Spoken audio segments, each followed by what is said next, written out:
Little Lost Dinosaur, written by Lisa Thompson, paintings by ReadEuphoria. Little Lost Dinosaur. Baby Dinosaur was lost. They could not find her. Brock looked high above the trees. He did not find Baby Dinosaur. Ellie looked under the water. She did not find Baby Dinosaur. Rex looked in the forest. He did not find Baby Dinosaur.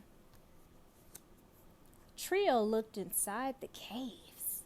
He did not find Baby Dinosaur. Tickles looked down from the sky. She did see Baby Dinosaur.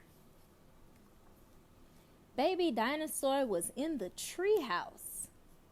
"Sleep well, little Baby Dinosaur," said Tickles. "Have you ever been lost? Who found you? Where did Eli look? Why was Tickles able to find Baby Dinosaur?" The end.